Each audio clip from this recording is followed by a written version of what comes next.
Okay, we are now live for the first of the Derp with no name. Strange name, I know. It's a bit of a Stupid name. there is a bit of a story behind the name. This podcast is going to be about any somewhat vaguely nerdy topic that just comes to us. Um, comes to me, and I bring the topics to my co-host. Today there will be only one co-host, and that's my good friend Flux here. We may be joined later by Redfox, and frankly, anyone else who might happen to pop into the Mumble room with us is more than welcome to join in on this one. This is very, very free form ad lib wackiness. We're covering pretty much anything nerdy from books to video games. It's just whatever. If it's got a nerdy fandom, we're going to discuss it at some point or another. But the story behind the name is I really could not think of a name for this podcast. I struggled for the better part of a month, I think, is how long I've been planning this. I just could not think of a good name for a nerd podcast. So it came down to crunch time. It was like the we were going to do this Wednesday when we recorded my other podcast, our other podcast, but some things got in the way and it got pushed to today. And I was struggling to come up with a name before I got home from doing some stuff. And for whatever reason, out of the blue, the song "A Horse with No Name" got stuck in my head. And I started thinking to myself, this song is catchy, and I have a podcast with no name, a derpy podcast with no names. And then I slowly started putting the pieces together. I eventually got to, you know what? I am going to be streaming the derp with no name. And I at that point it was sold. I had to use that name. Um, Frankly, we may rename it in the future. If a better name comes along, you better be damn sure we're gonna take it.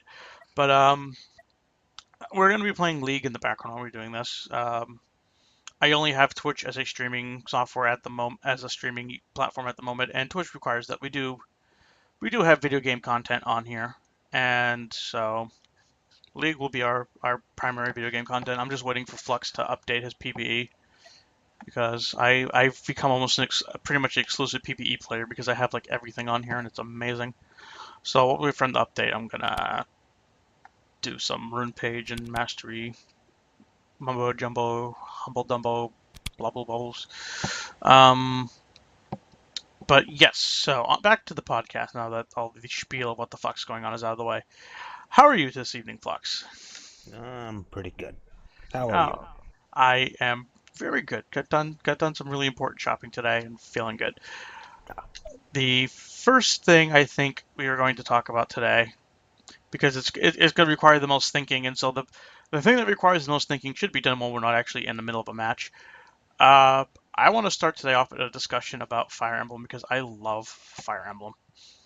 what's Fire Emblem? I don't know what that is. Fire Emblem is a game that's on Nintendo systems, usually handhelds, but it has been on other systems, where it is a strategy game, turn-based, where you command a squad of people to fight other people, and if someone dies, they're dead. Although I think you said the most recent game did away with the "you die, you're dead" thing. The most recent game has an option for hardcore mode or normal mode. Yeah. Um, they, like Final Fantasy, tend to follow a very recycled pattern for their stories, much more so than the recycled pattern that is Final Fantasy. Um, and for some reason, the big bad guy is almost always a dragon, no matter how much of a stretch it is that there's a dragon involved. um, I don't know why. Any thoughts on why it's always a dragon, Fluxen? Mm, just it's interesting to find a dragon at the end. They already have the archetypes that they go with for every character, so why Oh not have one for the bad guys? yes they do. Every character has an archetype. There's always the two squabbling knights who are either siblings, rivals, or both. And they're pretty much always red or green. One of them's red, one of them's green. The red one is, if I remember correctly, it's usually strength-based knight who gets great strength level ups, Yeah. and green gets agility level ups. That's always how it is. Yeah. And then there's always one character you start with who's fully upgraded to their advanced class because when you get up to a certain point, level 10 to 20, 20 being the highest level a character can get. And a given class, when a character is between 10 and 20 of a basic class, there's an item you can get. There's always an item you can get for each class that lets you upgrade them to a better unit. And you always start every game with somebody who's already been upgraded. Mhm. And some, Usually the trade-off with that is they don't scale as well as everyone else you'll get later on because of well, the that fact that they're already high up. But then there's games where that character was just forever useful. yeah, the archetype is named Joggin from the original game. Joggin was essentially the Lord's guardian, and he was super powerful. But he was after about a few levels, you started realizing, wait, these guys kind of crap. Okay, now he's starting to become really horrible. Wait, now everyone's promoted and he's useless. Then you have other characters who are not pure Joggins. They're kind of like hybrids where they start out great, but they'll keep a decent leveling up system so you can keep Yeah, using them. they won't be as good as your other units when they upgrade because they're going to have more levels and thus more stats by the end. But they're going to keep up with them at the least. They're going to be one step behind. And then there's ones that are completely broken, like Seth. Yeah, Seth is just God incarnate. Seth is just bullshit. Seth is just bullshit. I start out maxed out and I have greatly broken leveling up stats. And then you have characters who will come in late in the game at low levels that make it seem like why should I ever level this person up? I already have people who are really good, and this person is a low level and doesn't have that great stats. Yeah. But then the moment you level that person up, you realize the game gave them amazing stat growths. They use that archetype a lot. Oh yeah. Um, I've only played 3 Fire Emblem games myself, and in the ones I've played, um, Sacred Stones being the one where this started, I believe, is they added the idea of sort of like journeyman beginner classes. One of them being actually being called journeyman, where they're weaker than even a base class, but they scale so hard when they start leveling up that they become gods by the end of the time. If you put the effort into training these guys out of their puny, weak, borderline defenseless beginner class into an actual base class, and then from that into an advanced class, they're going to be unstoppable juggernauts. And that's been in every single game since Sacred Stones. Then you got archetypes like the general who's following the enemy team only because of out some sense of honor or righteousness to what the place used to be, and you can pretty much always recruit them. I'm trying to think of other archetypes that they use a lot.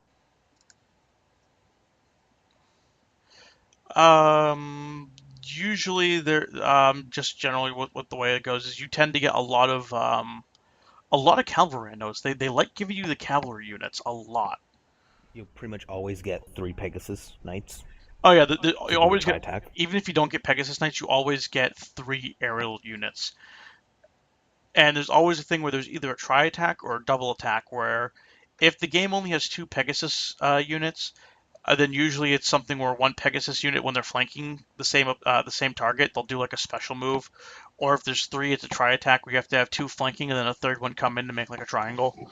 And then they'll do like a super auto crit mega damage attack, which is almost completely useless to do because Pegasuses are such the biggest glass cannons. Because a flying unit's weakness in Fire Emblem is arrows. The thing the game likes to throw against you is archers. And all you need is one archer with a lucky shot, and it happens more often than you'd think, to just one-shot your Pegasus Knights. So you There's tend pretty to use much them sparingly. You don't want to load up your squad with Pegasus Knights just to do a fucking combo that you have to take forever to set up. one archetype I think every single one of the games follows is there's always the dark magician that's leading everyone. There's pretty much always some kind of dark magician who's working behind the scenes, controlling the main antagonists. Oh yeah, there's always the hidden puppeteer one. There's usually always something where like the perceived villain at the beginning has like altruistic motives for becoming evil in the first place, but gets corrupted, or was once like a really greatly respected good man who just suddenly just became batshit insane one day, and it's usually because of the puppeteer. That's another one that they usually do. I know Sacred Stones does that with the Emperor of Grado, which is the empire that's attacking everyone as the antagonist empire. He's supposed to be like this great, wise, noble, honorable ruler. Then one day he just decides to declare war on everybody.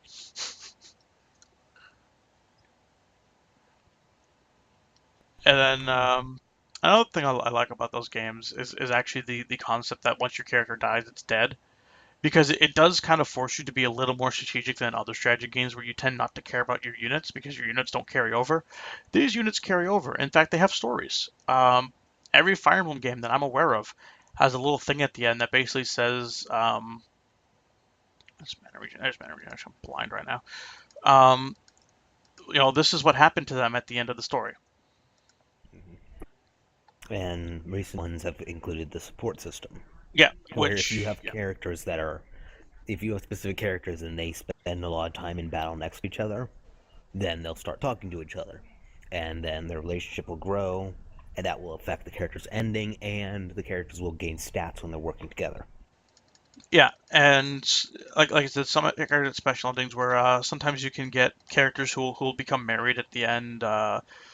Or may go off on some other adventure that doesn't get mentioned.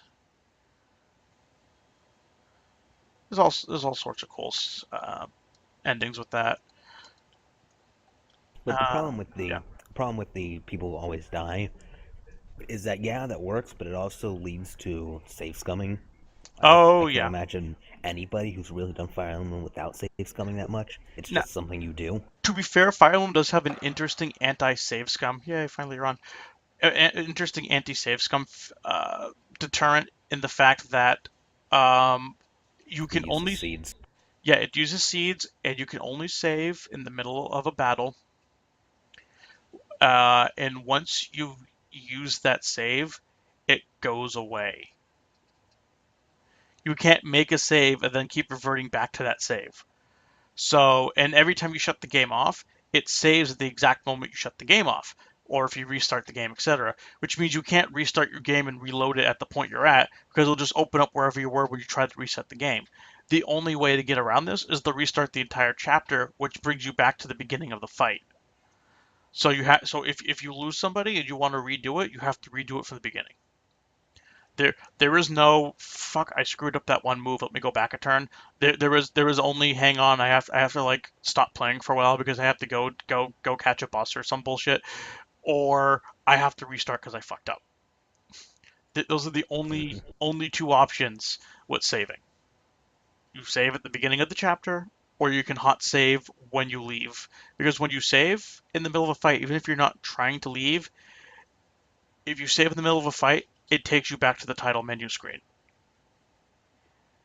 And so you're prevented from save scumming, which doesn't stop anyone in the slightest from just saying "fuck it, I'm starting over." I know I do that all the time, and anyone who has told you without proof that they did an entire Fire Emblem run without doing that is, if you trust them, they're an amazing Fire Emblem player. If you don't completely trust them, they're probably trying to bullshit you because everyone fucks up eventually, and when they do, they generally restart so that they don't lose anybody. Well, the thing is, there is no additions to the story for someone dying. No, The story only loses things for someone dying. If the story changed because a main character died, that would kind of make it worth it to have some characters oh yeah, die or to at least see the ending. because it But would no, change the ending now. the only thing you get from someone dying is that you lose bits of the story. That's it. Yeah, you lose out on that character's bit of ending narration on what their contribution to the post-war whatever was, because that's always Like, what the ending narration is. or it could lose out on even more. Like, I know Sacred Stones. I haven't tried, but I can't imagine how different it is to have Joshua die and then go to the desert city. Oh, that's Because that's right, because Joshua's the prince, isn't he? yeah, if you have main Yeah, characters and they die, other than the main character who's not allowed to die, like your hero, if someone else like that dies, but they were important to the plot, I believe the game just is nothing. You yeah, just don't get that part of the plot. yeah. They just glaze over it. You just get like this slightly altered cutscene that still gives you the gist of what you're supposed to do next, but you've completely missed out on a bit of plot fluff that is usually not only very interesting, but very important to understanding what the fuck is going on. Hmm. Because usually the replacement cutscene for when certain characters are supposed to be talking are dead, usually the only thing they change is a different character's talking. And if a different character's talking for certain cutscenes, they suddenly make no sense because you're wondering, sitting there going, why does that character know that? Oh, Like you're saying someone else's dialogue and they just swapped out the portrait because that person's dead. Oh, well, that's wonderful. like in the most recent one, there's a big problem with anyone dying. If you ever lose a female character, you've pretty much also lost their child. So you've lost two characters in one fell blow, and Yeah, all storylines connected to that person. So you save scum, and you do it over and over because a person dies, which kind of takes away the penalty of a person dying if you can just save scum. Which is why I appreciate that the most recent one made it so people just don't die. right. Hang on a second.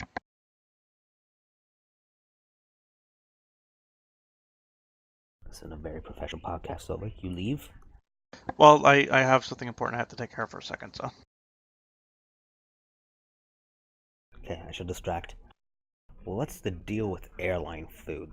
I mean, it's food, but it's on an airline, and then And it's on it airline. Yeah, sorry probably about doesn't that. taste that good.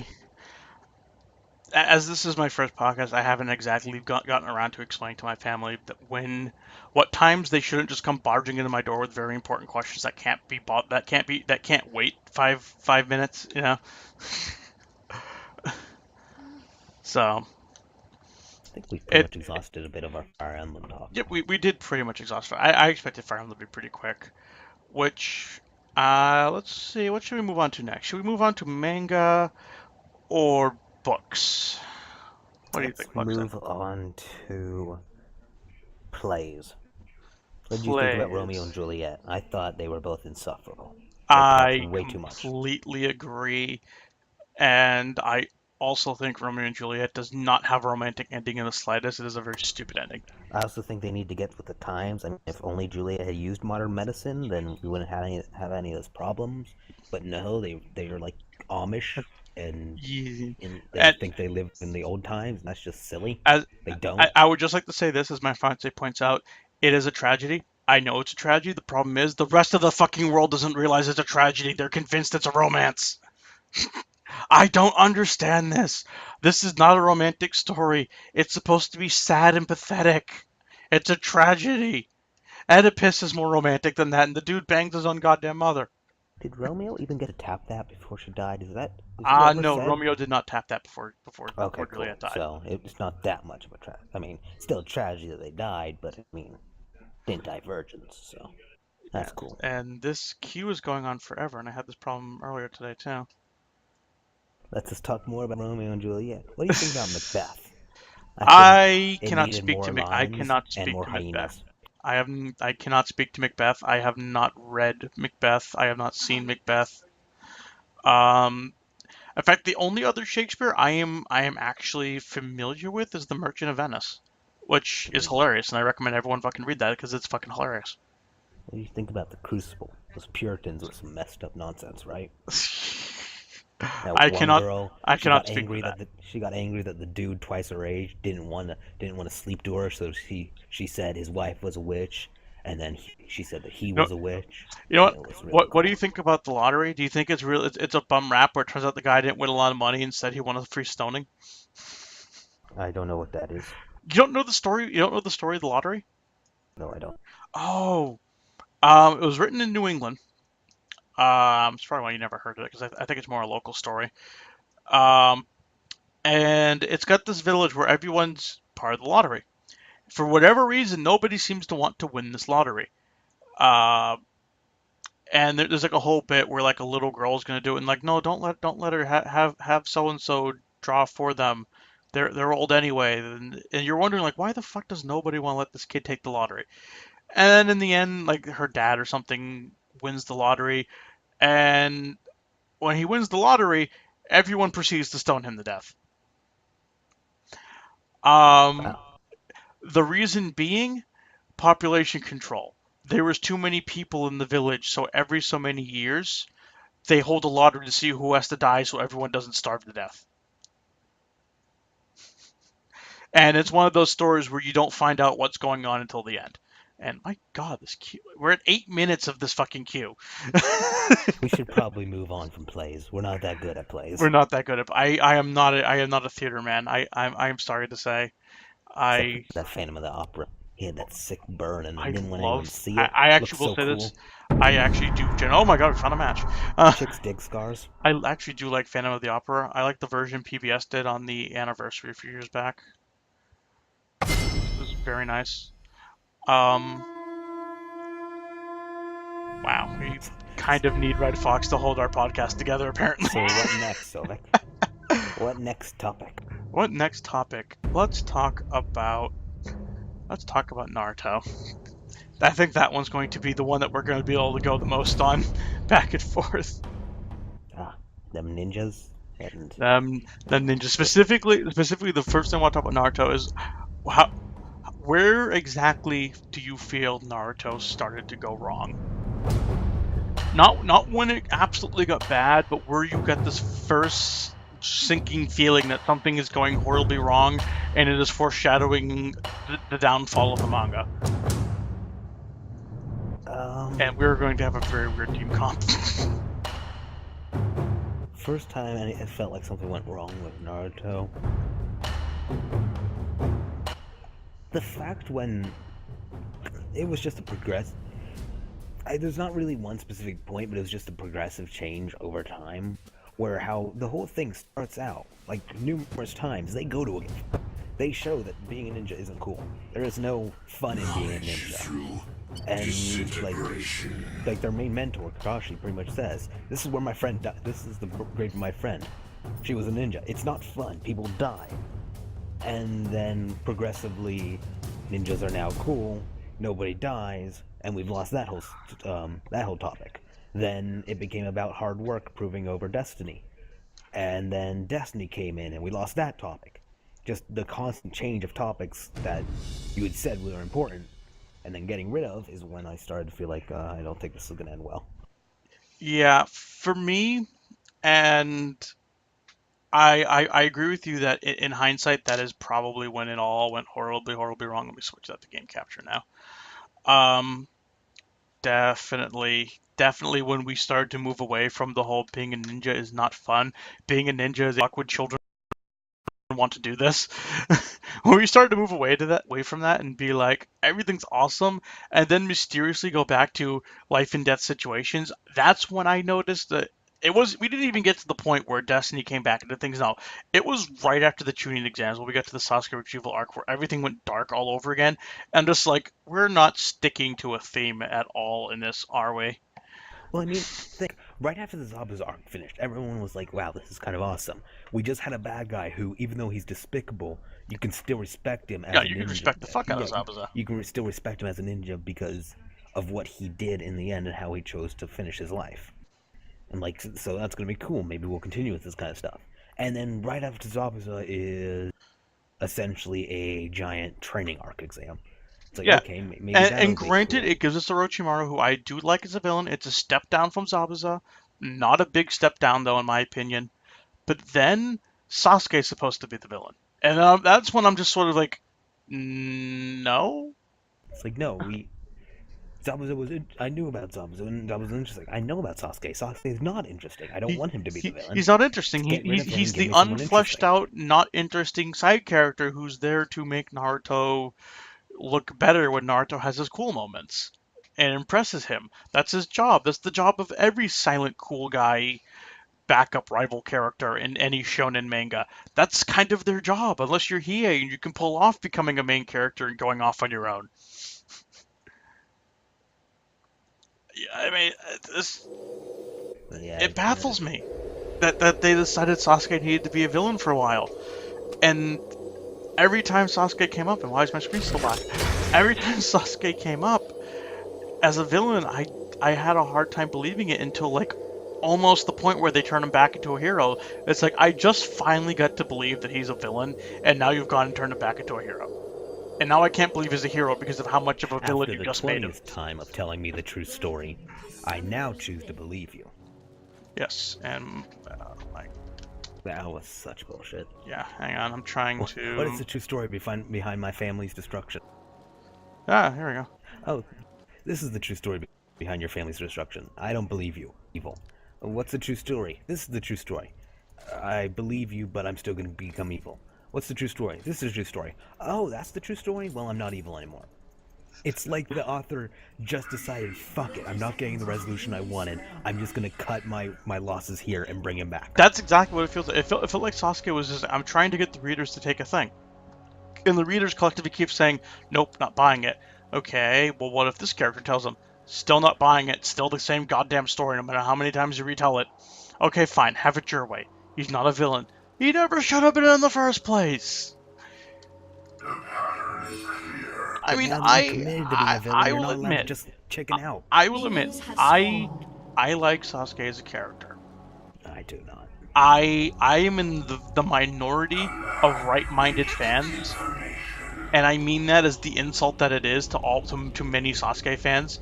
Many of you like Sasuke for all of the most retarded reasons I can think of, and you should all be ashamed of yourselves. I know I'm trying to gain viewers here, but I just have to say that I cannot defend half of what Sasuke does in the light that most people enjoy him as a character. But I liked him when he was a hero. I liked him as the dark hero. I like dark heroes. He didn't get a lot of screen time. When he did, he was kind of awesome and a little badass as long as he didn't open his mouth.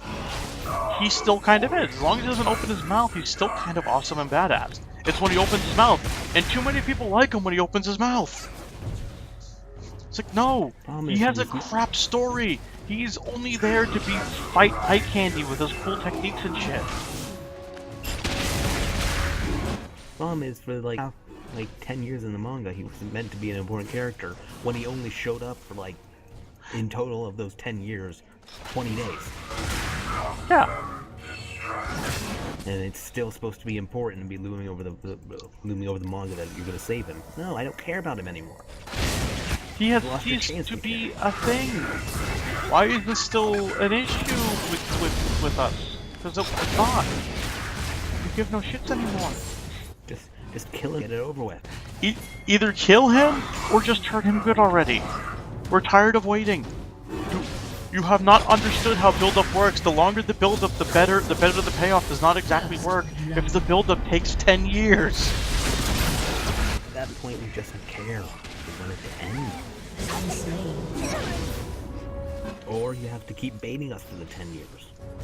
Yeah, bait us and never give us a resolution. If we had never gotten a resolution on this character arc and the manga ended, that would have achieved a result. The result being that we would now be sitting here actually caring because we didn't get resolution. Sometimes not giving resolution is better than giving resolution. Just a lot of problems. Oh, there's so many problems. When was the last time you felt that Naruto was actually good as to read and enjoyable, and you look forward to it week after week? Dawn fight. Dawn fight was the last time I was actually interested in what was going on, other than I wonder what stupid things can happen next. For the most part, I agree, but I did, to an extent, enjoy Pain, and I did kind of like, as much as I had to wade through some very boring months of just straight dialogue with Pain, I did kind of look forward to getting back to the fight, because the fight with Pain was cool. Actually, you know what? I'm being a bit too harsh. Literally, it shouldn't count because I believe it was just a fluke. Last time I was interested in what was happening in Naruto was Guy's transformation. I was literally interested in what was going to happen. I'm like, you're using an auxiliary character who you built up, knew this stuff, and you're now doing something with. I'm interested. I want to see what happens to him. You've actually made mistakes that he's going to die. You've established that for a long time now. You're going to fill in on it, and he's actually being a threat to the villain. And then we went back to the same three characters, and I'm like, okay, yeah, that was a fluke. I'm not interested anymore. That and Guy didn't actually die. I still call bullshit that Naruto could just make Guy stop dying from the 8th gate. because that kind of robbed Guy of the resolution to his whole thing where he used the 8 gate and sacrificed himself to buy time. When you take the sacrifice part out of sacrificing to buy time, it's just wasting time and padding at that point. And now, Fluxen, when was the last time 10-10 was useful? Has been slain. Tamari fight. She was useful to establish that the Sand Ninjas were cool. That That was it. Killing spree. She's essentially a living woman in a fridge. That's it. She was not even given the dignity of death. She's just a living woman in the fridge. That's one way of putting it. I wouldn't have even gone that far. I would have said the answer is never. This character was built up as, you know, she's on this team with 2 really awesome people who they establish are amazing fighters, and so you're looking forward to her fight. And it's like, okay, so what 10-10 bitch do? I have a lot of weapons that I can't hit shit with. Oh. Well, no, the point. Well, we didn't know that yet. At that point, all we knew was that Tendon is on a team with Rock Lee and Neji, and both of them have been amazing in the tuning exam, pretty much rivaling the powers that we know, other than senses. Now they have their teammate who uses ninja weapons. Okay, she's gonna be really cool. And then the Sand Ninja beats her without really even trying. Yeah. So we established that the Sand Ninjas are really cool. And then later on we realized, no, 10-10 just sucks. Here's the thing with 10-10 though. 10-10 didn't even have a chance in that fight. 10-10 jobbed that fight so hard that even at that point I was like, okay, so she's just a useless character that just exists to try and make this other character look good. Because we wanted to try and establish that they were cool. She just did nothing. And then she just does nothing for the rest of her existence as a character. And she's the one who doesn't die to make a super move happen later on. She's only there to establish to be a foil to the rest of the team. Pretty much. That's it. I mean, I guess it makes sense when you stop and think about why the supposed reason on why the teams were picked, although I think the reason the teams were picked is a complete utter lie from the original telling where it was based on their grades. Because it's pretty much established that Ino, Shikamaru, and Choji were always going to be on a team together regardless, because that's just what happens. And to an extent,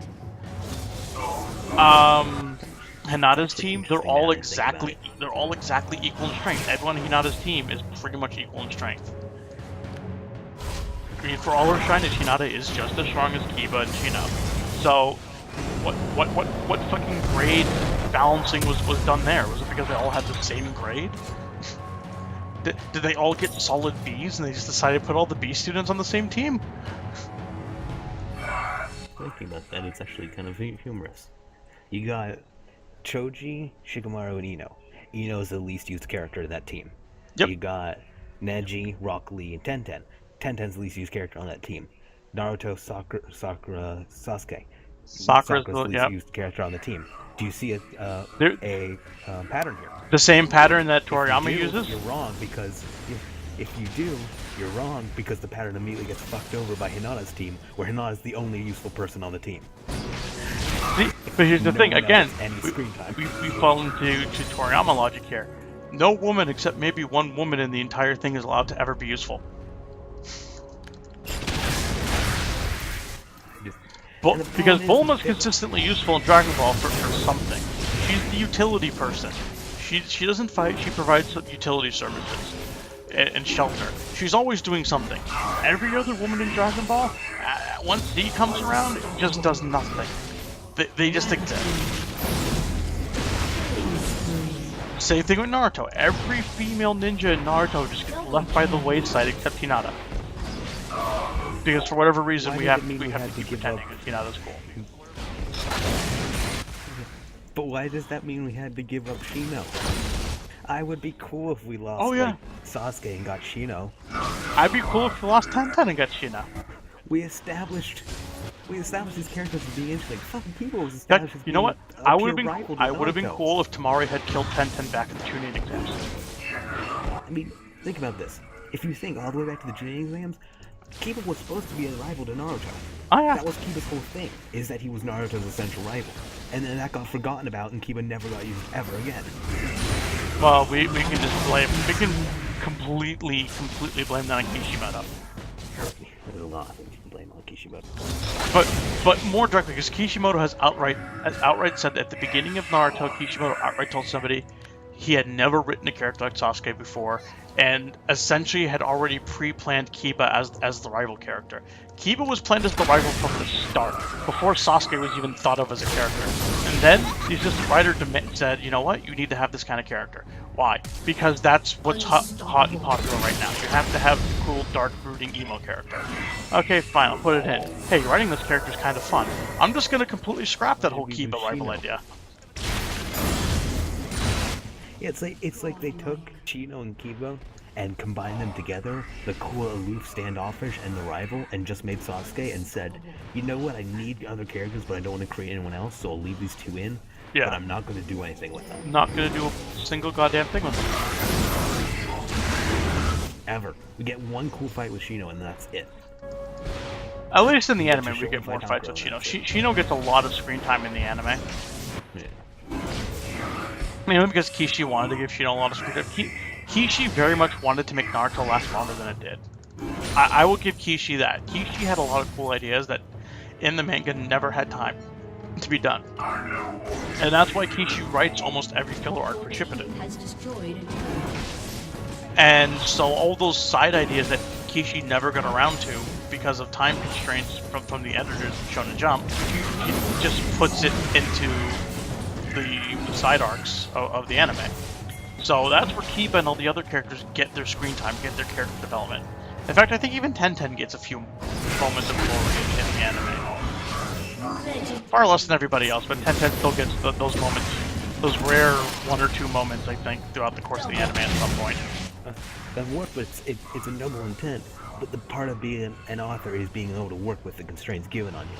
And with the constraints given, he failed miserably with his characters. I don't care if he wanted to do more.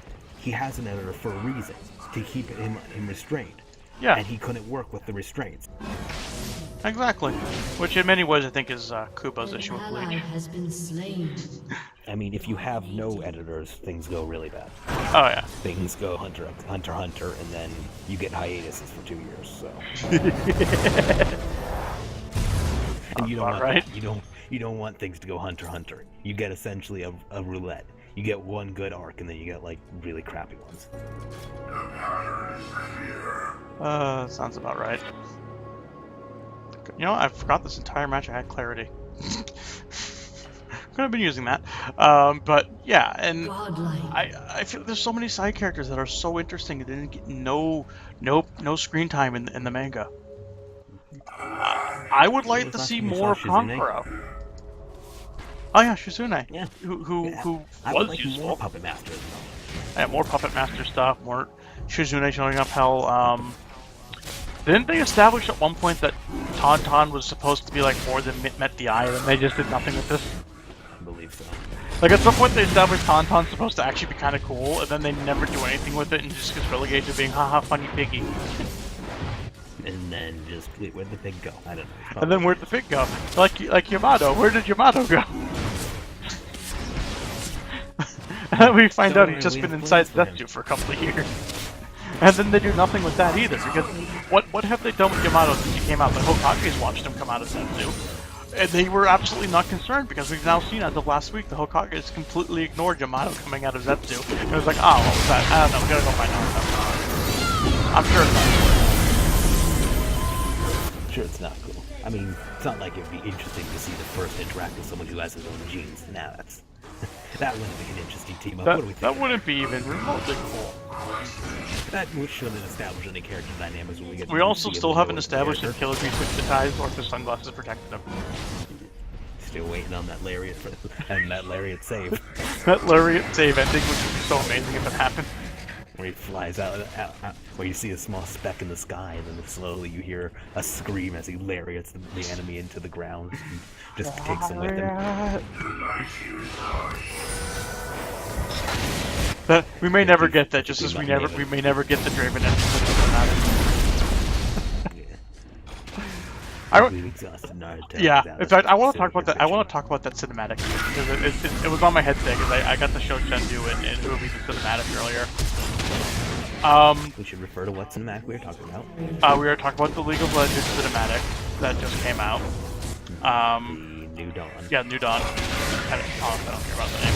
Even if this is a podcast, I give no shit about the actual name of the cinematic. It's just the latest League cinematic that's come out, Yeah. as far as I'm concerned. I loved it, and I love that the Darius in that was just so goddamn fed.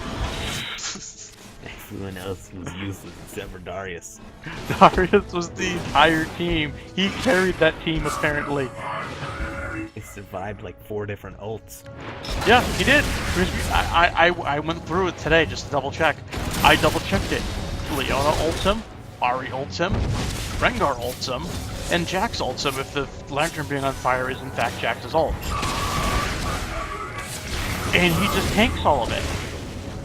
And Draven just dies like a punk. And apparently Nautilus was fed too because the only person on their team with an ult that actually does any real damage had to use their ult on Nautilus to stop them from just wrecking the entire team. In fact, Darius was the only person on his team that used it all. Yeah, I am disappointed that Nautilus didn't ult once during that entire thing. I'm a bit more disappointed that Nautilus didn't join the team fight until like 5 minutes in after all of his team were dead. Clearly he was too busy getting wraiths. Hey Nautilus, you're the tank. So you're here to make sure the AD carry doesn't get... Oh wait, well you fucked up Nautilus. Might as well just say the jungle now. Legendary. Draven's dead, Must maybe if you were here to tank. Draven's dead. Oh shit, maybe I should get away from wraiths and go help him. Yeah. Maybe I should come in and whack the crap out of Jax. Maybe I should put a stop to their damage dealers. Oh. You had... Obviously the good guys had to win, so... The good guys had to win. Although Katarina and Rengar fighting was actually kind of awesome. Where they're just jumping through the trees and the people who trying to aren't kill each other. Noxus have to win. That's the rule. That is the rule. Except in the second cinematic, technically no one wins because apparently they just decide to team up and fight Baron together. Oh yeah, because Baron was terrible. Except Nocturne lost, so Rise was better, and I don't know what happened with Fiddlesticks. I think Fiddlesticks and Twisted Fate just decided to get the holiday and go get a beer. I'm convinced that's what happened. That, or they're still shooting crows and cards out of the air, and they're just stuck in this eternal stalemate, wondering what the hell's going on with the rest of the match.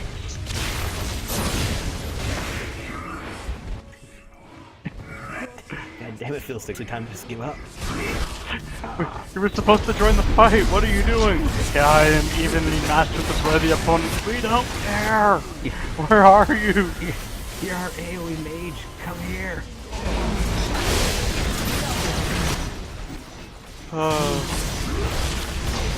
It's pretty much all we can go on about this. Tough podcasting, so like this is a lot of dead air.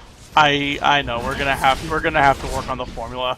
This is the first step for us. This is the first episode. We're gonna have to work on the formula. I have a feeling having Redfox around would have helped. This is the first episode, and usually we'll have at least a third person. Yeah, we have dropped the ball a bit on this one. So I think we should talk about let me pick a card. Cleaning supplies. Cleaning supplies. Not exactly nerdy, but alright, cleaning supplies. Yeah. What are your thoughts on cleaning supplies? I know nothing about them. I think Windex is a good thing, and Mr. Clean is too bald for his own good. I completely agree. That's all we have on cleaning supplies. Okay, Teletubbies. What do you think about Teletubbies? Nope. We're not doing that one, so we're saving that one for some We're saving that one. Like, a special Valentine's Day episode. Oh, God. A special Valentine's Day episode. Let's talk about video games. Come on, pick something. Okay. I'll offer you on Civilization. How up? I play the game, so like I don't know how more up to date I can be on a game. I was just saying, do you play Civilization? Do you know of Civilization? I mean, yes, I know of Civilization, and I know there's not a running narrative that I have to keep up on. Good. Which Civilization games have you played? I've played 5 and I have 4, but I've yet to play it. You should totally play 4. It is the superior game in every I have a conceivable way. free coupon for 4 in my Steam. Yeah, I inventory. would use it, and I would recommend getting the expansion packs because they add so much content. It's ridiculous. Um, Hmm. I've played 3, 4, 5, and the remake of colonization they did using the Civ 4 engine, Civ 4 colonization. Um, so to kind of explain, compare them to 5 then for you. 5 is in my opinion all right. 5's in the middle. It's got a lot more content than 3. In some ways, it has a little bit more content than 4, but they also sacrificed a lot of content to put that new content in the form of simplification. There was a lot of simplification. It's like the fourth edition of Civilization. For Civilization 4 was like the 3.5, and Civilization 5 is the 4E. I have no idea what 4E is, Sovek. But if you want to know about 4E, tune into the Flux, Bat, and Fox Tavern. No, it's the Bat Fox Flux Tavern. You got bottom billing, you son of a bitch. Stole my top billing. You never had top billing. I did, and then No, then Redfox no, complained you of had my top billing. you had second billing. Redfox had top billing because I thought it sounded better to be Fox, Flux, and Bat because I thought it rolled off the tongue better. Redfox said I should have top billing. You complained that you should have top billing, so I bottom billed you. Fine, I'll just go start my own Flux, and Flux Tavern. It'll just be me talking to myself 3 times. Oh, every episode will be about the same thing, Grapple Horse. Yeah, everything's about Grapple Horse. They're just 5 minute podcasts explaining one aspect of Grapple Horse. Grapple Horse, enjoy. Today on the podcast, Grapple Horse's kinks. Tomorrow on the podcast, what Grapple Horse likes in a woman. I want that to be a segment now on the other podcast. Call in the 7th caller. It's a free date with Grapple Horse. I want that to be a thing where you just start talking about grapple. We don't explain what it is. We just have you talk for 5 minutes about Grapple Horse on the other podcast, and then just slowly build up interest in what the fuck Grapple Horse is, and then do an episode where we get the Paladins and devote a section of the episode on Paladins on explaining exactly how to do Grapple Horse. If you want to know what Grapple Horse is, I'll give a basic explanation here. It's a broken use I found for the Paladin's mount and combined with spells. That's what I'll leave it with. Yeah. Long story short, it's a case of the rules say I can't. The rules don't say I can't. The rules say you get a +11 to grapple. They don't say you can't use it to initiate. Yeah, it's meant because the horse is huge, but it doesn't say it's not for initiating. So my horse is the best wrestler in the world. And thus Grapple Horse was born. My horse is the best face in the WWE. Alright, so So we what have do a you want to mid, talk we about have for a Civ? support. Generally speaking, since you played Civ 5, let's just focus more on Civ 5. What's your favorite civilization? I want to pick your brains on that. Shit, there's a bunch. More often than not, which one do you tend to lean on? I usually don't have one, but I can't think of any off the top of my head because I can't remember their powers. Suffering. But I think I was pretty decent with. Flux and we're doing the Lords. This guy won't pick. He's forced to be solo carry now. Oh, God, okay. I think I usually liked. I liked Brazil. Brazil was really fun. I haven't done Brazil yet. Since Brazil is essentially a whole civilization built around keeping a golden age going for as long as you can. Someone was very angry that we took top, apparently. Brazil evolves around getting happiness and keeping it going by having troops that, whenever they do damage, bring happiness to your people. Yeah. So just keep that golden age going as long as you can, and make a pretty much a great people farm for it. Yeah. There's a few civs that kind of do that in 4, but it's not really about keeping them going because golden ages work differently in 4. It's more about spawning multiple golden ages rapidly, because golden ages, you have to spend great people to get golden ages. There's no natural way to get a golden age except under very extreme circumstances. They're much more like, because in Civ 3, you could never ever force a golden age. A golden age could only happen if you met one of two criteria based on your leader stats, such as what his things were. Was he aggressive? Is he spiritual, etc. You had to meet criteria, and whenever you met that criteria, it triggered a percentage check where it would check against like a 10 or 25 or 20% chance of spawning a golden age if such and such happens. And Actually, no. then once a golden age spawns, it never happens again. Every civilization was limited to one, two at the most. Although it was extremely rare to get two golden ages and three golden ages because there was only because once one trigger for golden age was used up, that trigger could never go off again. Alright, actually now looking at the site, the ones that I was fans of was Egypt, because of just building hundreds of Oh yeah, wonders. Egypt was always fun. I liked Germany, just because of financing a huge army. Oh The yeah, Koreans were fun for their science, and I liked the Polynesians, just because of their magic swords. I unfortunately did not have the DLC that gave you Polynesia or Korea. But they have magical swords, Sovek. That magic what? They have they have magic swords. They're warriors. When they start out, you don't know what bonus they have until they get in their first battle. And then they might get a really powerful bonus or a really bad bonus. Because their swords are magical. That's awesome. I'm sorry, not Polynesians, Indonesians. Polynesians are the Hawaiians, and they're kind of boring. Mm. I was always a fan of oh, did I play? I know I played I lost it again. We're gonna have to work on the formula for this shit. Yeah, see, here's what the magical blades could give you. Invulnerability, plus 30 combat bonus when defending, plus 20 HP when healing. Sneak attack, flank attack increased by 50. Heroism, unit awards combat bonuses to nearby units as if it was a great general. Ambition, plus 50 combat bonus when attacking, minus 20 when defending. Restlessness may attack twice, 1 extra movement. Recruitment, heals all damage if it kills a non-barbarian. Fucking, I'm pulling up the wiki. And that was just random chance, and you could get an amazing ability. Civ Granted, you 5, can also Civ. get some horrible one. I do remember I did like Venice the one time I played them. Alright, Venice is interesting just because of its unique style. Yeah. Venice is the ultimate one city challenge. I do know I was kind of a fan of America, but I didn't play them a lot. I didn't like America. There are things all about expansion, and I was a fan about just sticking one place and making it amazing. Accept. I'll go through these real quick.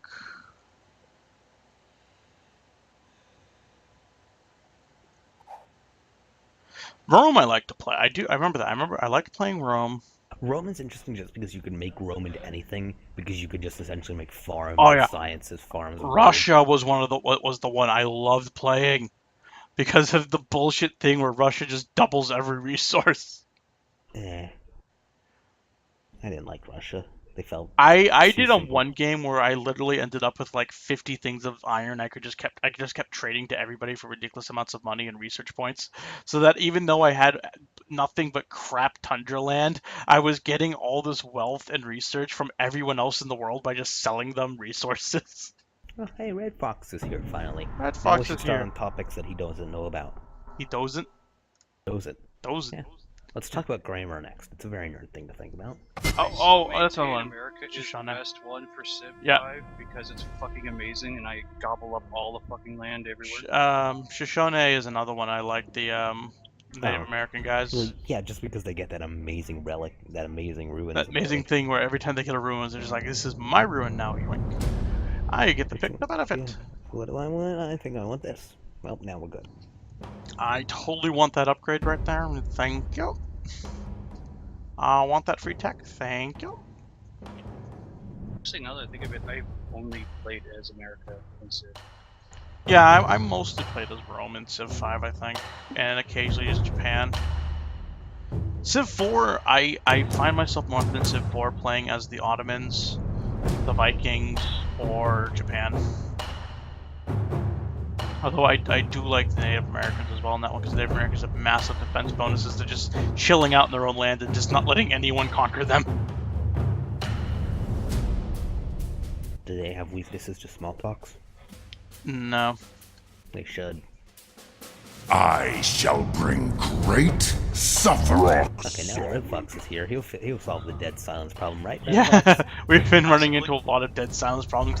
Just the two of us. I'm out of ideas. He's still trying to recover from his running out of ideas. It's like this hasn't been a rocky first go. Let's talk about That's what you get for books starting now. without me. Well, I really didn't want to wait just in case. I That's just really wanted to get on with it. But all your fault. yeah, right now we're just talking about Civ 5 since Flux hasn't played any of the other Civ games. Mostly, I'm just kind of going over what civilizations people tended to play. To be honest, the one I played the most is actually a mod civilization I have that lets me play as House Atreides, and where anytime I have deserts, I just become unstoppable. Oh, House of Trays is fully broken if you're ever near deserts. If you're near deserts and you have Fremen, you win. Yeah, nothing can take you on, even nukes. Pretty much the Fremen just ignore.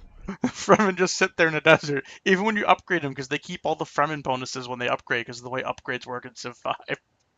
And that is an amazing segue into a book discussion, Zoe. That is an amazing segue into a book discussion, although I don't believe Redfox is fully up on Dune, unless I'm going to be pleasantly surprised. All I know is that the spice may flow and that one of the movies suck. Well, That Flux. movie was actually kind of campy. I love the one that had Patrick Stewart in it as Duncan. Yeah, that's the one I didn't see. Although I will say, there are two versions of that movie. There's the theater version, and then there's the long version that's like 3 hours instead of 2 hours. If you are a fan of the book, go ahead and See just the sci-fi version. no, go ahead and just watch the 2 hour version, because the 2 hour version does not explain fuck all. Whatever you do, don't watch the Sci-Fi Channel one. If you have never read Dune and you are easily confused by long, convoluted stories, please watch the 3 hour version with the narrator who explains everything that's going on for those of you who cannot follow every minute detail of every conversation for whatever reason. I should have watched that version so I knew what the hell was going on. Yeah, because- if you can, watch the 3 hour director's cut version, extended edition version. I am going to correct you here, Sovek. Yes. Patrick Stewart did not play Duncan. He played Gurney Halleck. Oh, did he play the evil Gurney? character. Oh, yeah, he played Gurney. To Summoner's Rift. I could have sworn he played Duncan for some reason. Nope. Who played Duncan?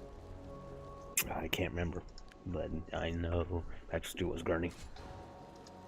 Because Gurney's the one that sparred with Lita, with Paul, not Duncan.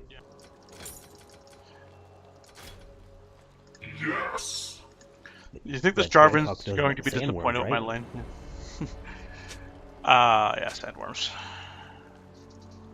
30 seconds. I until like the minions sandworm. spawn. I like the way the sandworms look in the movie, in that movie, personally, because the way they describe sandworms in the book, They weren't big enough. They weren't big enough, no, but the physical way they looked, to me, fit the description in the book, except for size.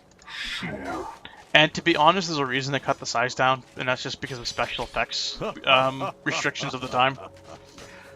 You could really only make them so big, and still be able to make a physical set for them to stand on. Minions have spawned. I still maintain that the sandworms from Beetlejuice were better. I mean, It was made later. yes, it was. Was it? No. I believe so. Yeah, a lot later. In fact, I'm pretty sure the Book of Dune was written in like the 70s. The sandworms in Beetlejuice were pretty much most sandworms are taken from Dune. Yeah. That's the whole thing. When you see a sandworm, it's usually because of Dune. All I know is the Dune 2000 video game sucks balls. But the Dune video game on DOS is amazing. Is that the one where it's like random point and click and then RTS? No, that's Dune 2.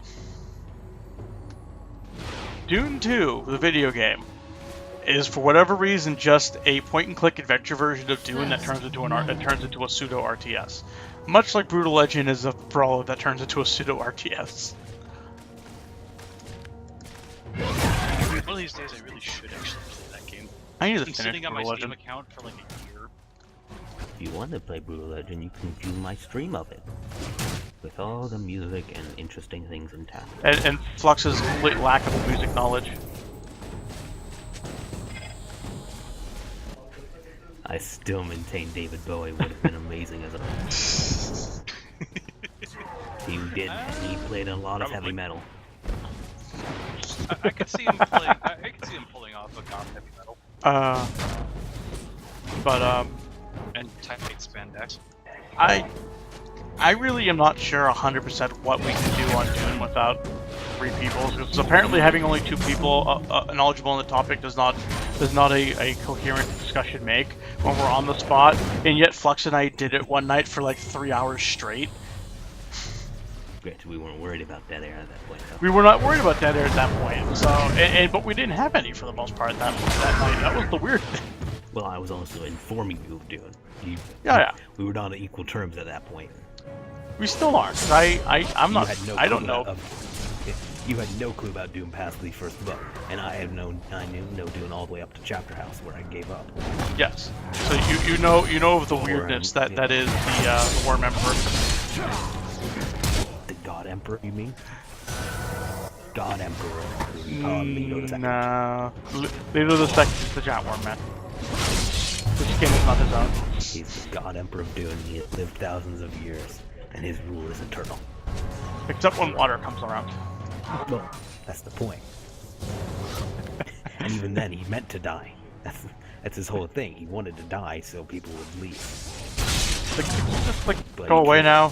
But I can't do it myself. You have to eventually at some point succeed in actually assassinating me. Well, yeah, because if he killed himself, then thousands would kill themselves with him, because they would think he would become some kind of martyr that people would rally against. He needed to have been killed in a brutal coup. Tell me why you think Dune is weird, Redfox, and we'll try and explain it to you. A Worm King can't kill himself, but he wants to die. Otherwise, everyone will commit suicide with him. That's at that point, he's essentially a cult leader. If a cult leader kills himself, people are gonna follow him. If a cult leader gets killed by someone else after like a brutal coup, not that many people are gonna follow him. Yeah, a few might, but they're not gonna see it as if it was his choice and he saw something better. That's the whole thing. He wanted people to not follow the lines of that the Bene Gesserit could walk. That's why he did all the pretty much eugenics. And that's why he made it so everyone came to Dune, so when he died, people would split across the universe so far that they couldn't really be controlled by any government again. That was his whole plan, but he can't kill himself, or the people that were Or everyone's going to virtually commit mass suicide, yeah. Yeah. So he needed to institute pretty much a brutal coup himself. He had to instigate a coup against himself while stopping coups against himself. Yeah. Not an easy task. What about this don't you get? I get it. I just don't think that's normal. I think you're not trying hard enough, Redfox. I still maintain it's weird. And that the spice was slow. Spice must always indeed flow. must flow. Yes, indeed. You know what else needs to flow? The spice is the God Emperor of you. What? The land of milk and honey? Yes. The Space Marines? Yes, the Space Marines must flow. Space Marines must always flow. Space Marines must flow. I'm officially naming this episode 0. Episode 0, the prototype of the formula. What are you talking about? People are gonna tune in to listen to this, aren't they? No, we're gonna have a different episode 1 after a long talk about the formula at some point. You're the one who wanted it, didn't you? It's all your fault. I blame you. I'm used to these conversations. I am very used to these sort of conversations just naturally propagating themselves and just following a very brisk pace. It is very, very strange for my stream to have nervous conversations on it and have it not naturally follow a very brisk pace. Again, it's all your fault. it up somehow. You Somehow. by observing the experiment, Sovek. Somehow You observed the experiment and therefore changed the variables. God damn it, Schrodinger. You and your cat have ruined my podcast.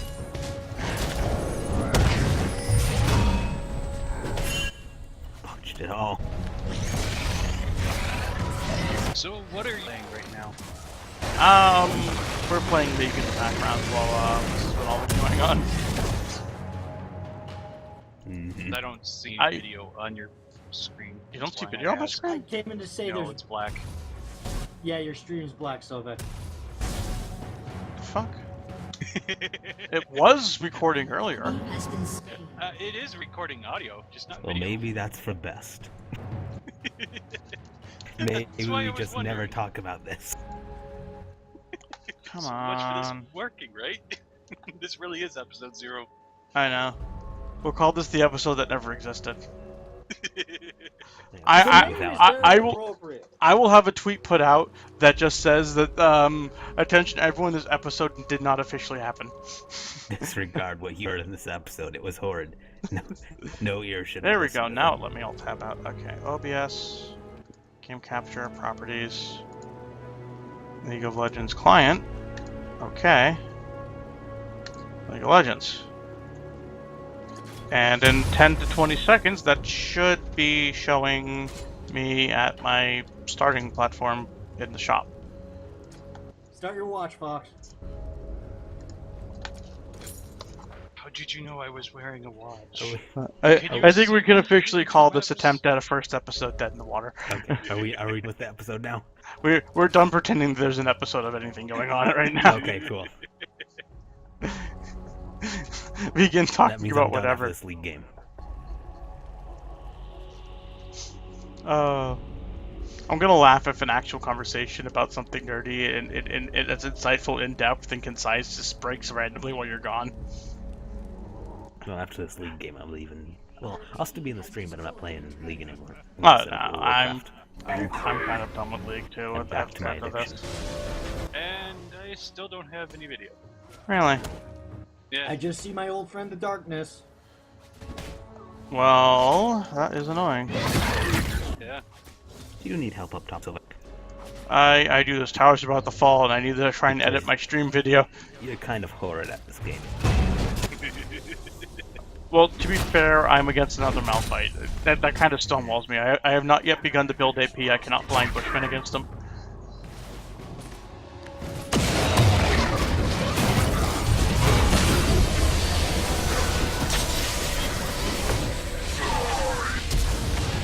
You going to fight?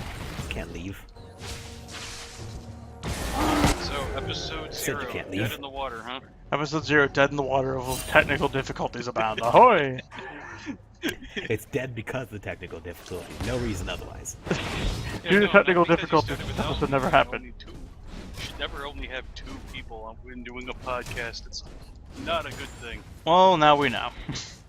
I thought Zahn was gonna actually be here. Well, I think Zombie's working right now, actually.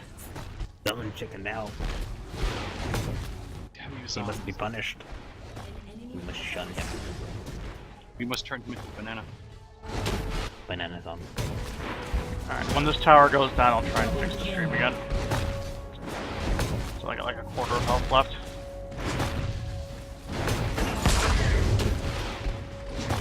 Oh, that's a mean combo. You got Jarvan ulted inside of a gravity well. Oh, did you get the email I sent out from Google Drive?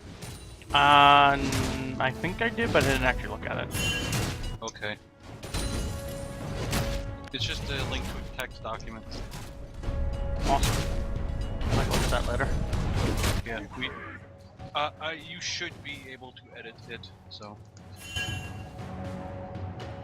We just need to hammer down the pre-recorded topics ahead of time. Sanity's sake. An ally has been slain. Unlike your live, which is going to have no set topic, which I think we might need to have a few set topics.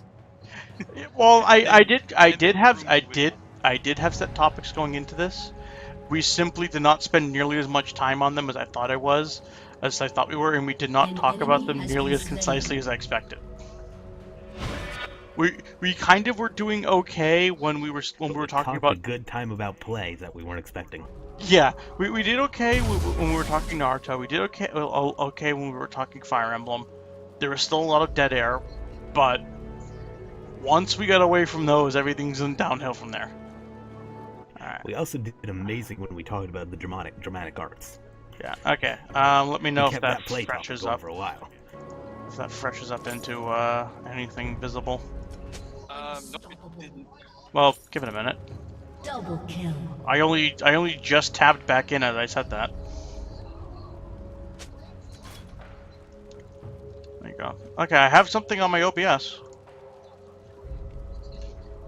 OBS is actually showing me on the platform. We have video. Yay, video. And the video should now pause for like a half second as I tab out because you told me there was no video.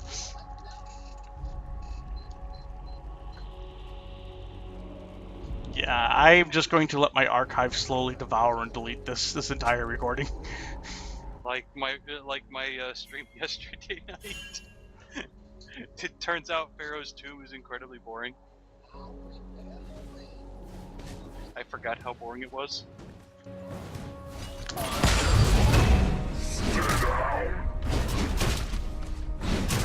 Shut down.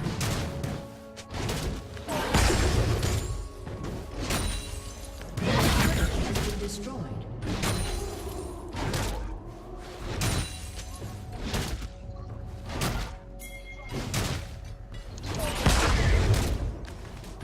Oh, did you hear that Dr. Captain is thinking of switching his podcast to Twitch?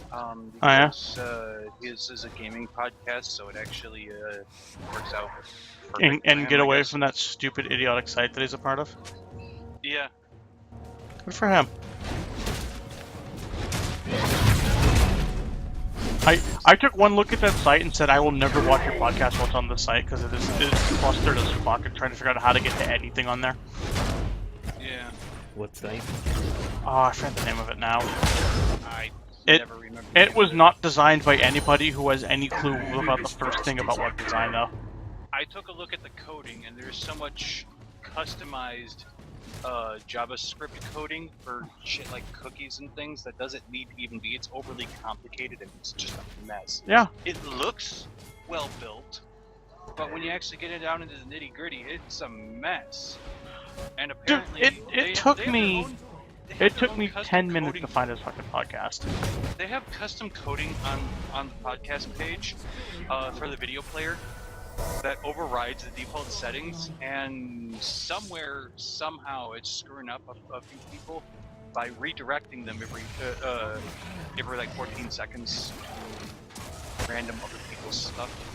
Yeah. See, one thing that pissed me off was the scroller at the top changed size, and when it changed size, it resized the web page. Yeah. And I had to put Design. up with that because Yeah. like every other one was a different size, so the screen was constantly shrinking and expanding when I was trying to like read stuff on that site. And I outright told him, your site was designed by a fucking retarded monkey. And he was like, I agree with you. So I actually went and wrote like a very angry worded email to his boss, outright telling him, I don't even know the first thing about coding, and I can already tell you whoever coded your website is a complete retard. It was a wasted fucking effort, and if you paid him any money, you should demand it back immediately. Yeah, that should be a topic for Has destroyed. your actual thing. What not to do with a website? Yes, because I have so many grievances with websites using that mouse over scroll down bullshit and stuff like that. Oh yeah, I hate that. We can go on for like half an hour just on notes. Yeah, of that's what I websites. figured. I am okay with that one running over an hour to a max overflow time of maybe 2 hours, because some topics that we go into can potentially take 20 to 30 minutes on their own, and I want to do 2 to 3 topics a show. So if a topic overflows, it overflows, and we just keep going until we finish. But yeah, I think we should have like a set topic of things we want to definitely get to, and have some Yeah, room for I random think other we shit, need. too. I think we need to do. I think we need to pre-plan the topics when probably around the same time that we do our scheduling every week. We'll schedule and then we'll discuss briefly what should we talk about, so that we're all on the same page when we show up. Well then, I'm just gonna create a new page in the podcast folder, Charvan, get back. and we're gonna label, and we're gonna call it topics for live podcast.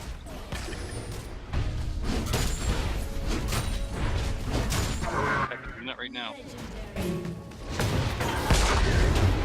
Double kill. Triple kill. I love how satisfying it is to hear Malphite punch a fucking tower. Team has destroyed a turret.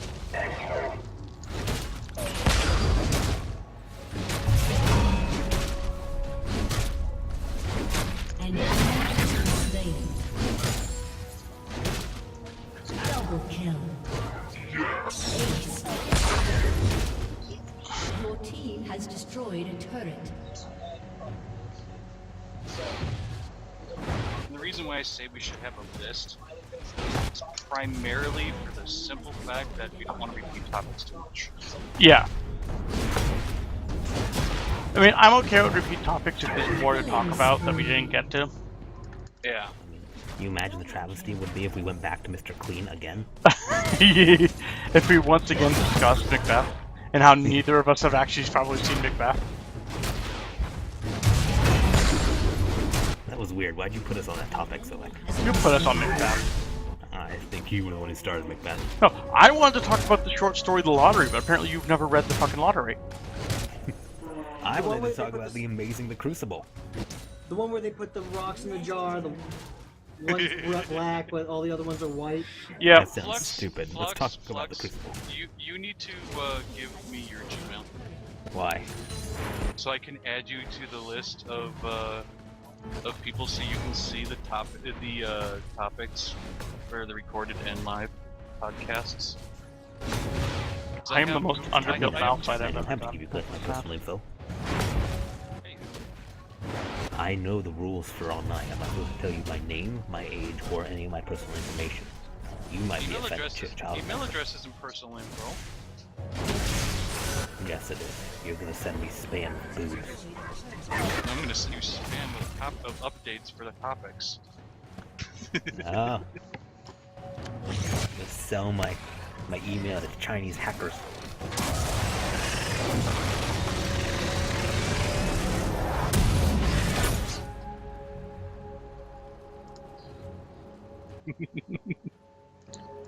Alright. Let's get needlessly large rod. Malphite totally needs a needlessly large rod right now. The enemy's inhibitor is respawning soon.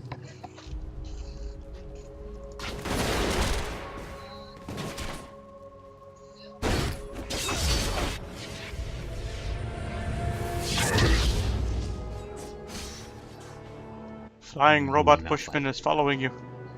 Need you to get close to the enemy and lower their MR, and then actually hold on. I wonder, is your email on Like that? on your Get him. on your Twitter? Get him, Sovek. I can't, he slowed Do me. it. Oh god, you suck. He stole my God, you speed. suck. He stole my robotness. Beep boop. Oh god, he threw a thing. And he's now in Second my, after I did. Once you're in my field, he's gone. I'm lower than their movement speed by 50. They ain't doing shit. No, once the really? field touches Really? them. The Shen couldn't follow up on that? Shen's a coward. Of course, the Shen. Your team has destroyed You don't want to do this, yo. I'm afraid. You don't want to do this either, Garen, but you're not here. Where are you going? Into the gravity field. That's why everyone who takes Shen, the E upgrade augment, everyone thinks like maybe the gravity field isn't augment sounds stupid. No, gravity field augment is terrifying. It allows you to lead with the gravity field. The shield one is stupid. Oh yeah, I see the usefulness of the gravity shield, but at the same time, I like the death speed one better. Just because I like damage more. Gravity field is great for support, for a support vendor.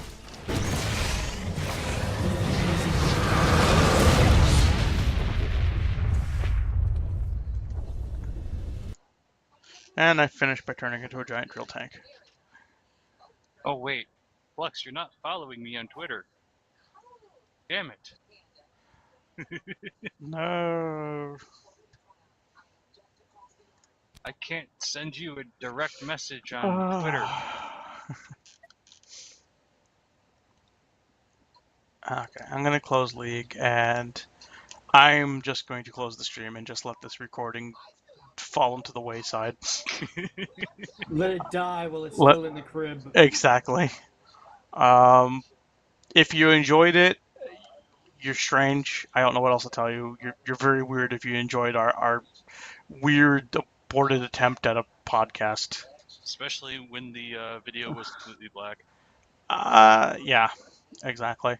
Well, you never know. The person could just be a real big fan of black screens.